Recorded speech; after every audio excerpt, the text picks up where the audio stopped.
ప్రజల కథే నా ఆత్మకథ పుస్తకావిష్కరణ పాల్గొన్న గవర్నర్ జిష్ణుదేవ్, సీఎం రేవంత్ రెడ్డి. నిన్న జరిగినటువంటి ప్రజల కథే నా ఆత్మకథ అనేటువంటి బుక్ బండారు దత్తాత్రేయ గవర్నర్ గారు రాసినటువంటి బుక్కు ఇరు రాష్ట్రాల ముఖ్యమంత్రులతో పాటు ఇరు రాష్ట్రాలకు సంబంధించిన గవర్నర్లు, మిగిలిన రాష్ట్రాలకు సంబంధించిన గవర్నర్లు, మాజీ రాష్ట్రపతి, చాలామంది పెద్దలు పాల్గొన్నటువంటి కార్యక్రమం. దీనిలో అనేక మంది కూడా ఈ యొక్క కార్యక్రమంలో పాల్గొని విజయవంతం చేసినటువంటి సందర్భాలు కూడా మనం చూస్తున్నాం.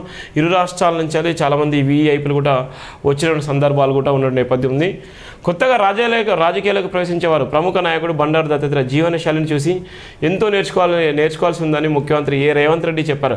బండారు దత్తాత్రేయ నిర్వహించిన అలయ్ బలయ్ కార్యక్రమం తెలంగాణ ఉద్యమానికి ఎంతో స్ఫూర్తినిచ్చిందని గుర్తు చేశారు.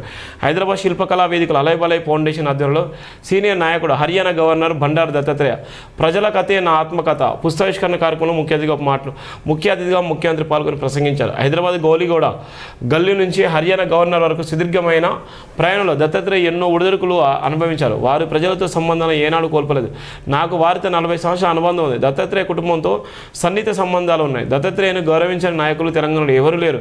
దత్తాత్రేయ స్ఫూర్తి మా ప్రభుత్వ నిర్ణయాల్లో ఉంటుంది. రాజకీయంగా భిన్న మార్గంలో ప్రయాణం చేస్తున్నప్పటికీ వ్యక్తిగత సంబంధాల విషయంలో దాచిపెట్టాలన్న ప్రయత్నం చేయడం లేదు. దత్తాత్రేయను చూసి ఎంతో నేర్చుకోవాలి. ప్రజలతో సంబంధాలు కలిగి ఉండడంతో దత్తాత్రేయ అజాత శత్రువు మాజీ ప్రధానమంత్రి అటల్ బిహారీ వాజ్పేయి జాతీయ రాజకీయాల్లో పదవులు ఉన్నా లేకున్నా వారి గౌరవం ఎప్పుడు తగ్గలేదు. అలాగే దత్తాత్రేయను కూడా అదే తీరుగా గౌరవిస్తారు. బీజేపీ నాయకుడిగా ఉన్న దత్తాత్రేయను ఒక మర్యాద కలిగిన నాయకుడిగా అందరూ ఆయనను గౌరవిస్తారు. జంట నగరాల ప్రజలకు ఏ బాధ ఉన్నా వినడానికి ఇద్దరు నాయకుల పేర్లు వినిపిస్తాయి. ఖైరతాబాద్ పీజీ జనార్దన్ రెడ్డి, బండారు దత్తాత్రేయ జంట నగర నాయకులు ఈ నేతలని గమనించాలి. దత్తాత్రేయతో పాటు కేంద్ర మంత్రి కిషన్ రెడ్డిని కూడా సన్నిహిత సంబంధాలు ఉన్నాయి. రాజకీయాలకు అతీతంగా కిషన్ రెడ్డిని అప్పుడప్పుడు ప్రశ్నిస్తూనే వారితో ఉన్న సన్నిహిత్యంతో తెలంగాణ అభివృద్ధి పథకాలకు తీసుకెళ్తున్నాను ముఖ్యమంత్రి అన్నారు. ఈ కార్యక్రమంలో Telangana governor Jishnudev Varma, Andhra Pradesh governor Syed Abdul Nazeer, Odisha governor Kambhampati Haribabu, Tripura governor Indrasena Reddy, శాసన మండలి చైర్మన్ గుత్త సుఖేందర్ రెడ్డి, శాసన స్పీకర్ గడ్డం ప్రసాద్ కుమార్, కేంద్ర మంత్రి జి కిషన్ రెడ్డి, ఉప ముఖ్యమంత్రి మల్లు భట్టి విక్రమార్కతో పాటు కేంద్ర రాష్ట్ర మంత్రులు, పార్లమెంట్ సభ్యులు, ఎమ్మెల్సీలు, ఎమ్మెల్యేలు మరెందరో ప్రముఖులు కూడా పాల్గొన్నటువంటి నేపథ్యం ఉంది. నిన్న జరిగినటువంటి నేపథ్యంలో ప్రజలైన ఆత్మకథ పుస్తకావిష్కరణలో చాలామంది వీఐపీలు కూడా పాల్గొన్నారు. నిజంగా అందరికీ సుపరిచితులు, అందరినీ కూడా ప్రేమగా పలకరించేటువంటి హర్యానా గవర్నర్ బండారు దత్తాత్రేయ జీవితంలో ఎన్నో ఒడిదొడుకులు చూసిన నేపథ్యం ఉంది. గతంలో ఉన్నటువంటి నేపథ్యంలో ఇలా ఉన్నటువంటి బీజేపీని నమ్ముకొని బీజేపీ పార్టీకి అనుగుణంగానే, బీజేపీ సిద్ధాంతానికి అనుగుణంగానే జీవితం అంతా కూడా బీజేపీకి దారపోసినటువంటి నేపథ్యం ఉంది. బండారు దత్తాత్రేయ అంటే అలయ్ బలయ్ కార్యక్రమానికి పెద్దపీట వేసేటువంటి నేపథ్యం ఉంది.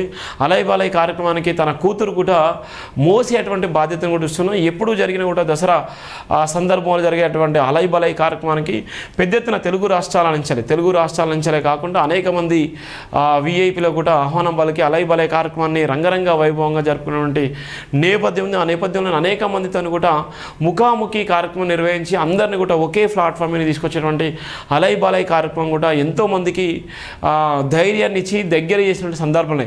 ఆ సందర్భంలో అందరికీ అజాత శత్రువుగా ఉన్నటువంటి హర్యానా గవర్నర్ బండారు దత్తాత్రేయ గారు అనేక మందికి రాజకీయ ఓనమాలతో పాటు ఎక్కడ కూడా ఎవరి మీద కూడా ప్రత్యేకమైనటువంటి ఆరోపణలు కానీ, లేకపోతే రాజకీయ ఆరోపణలు కానీ, లేకపోతే కుల మతానికి సంబంధించిన ఆరోపణలు కానీ ఎక్కడ కూడా చేయలేనటువంటి సందర్భాలే.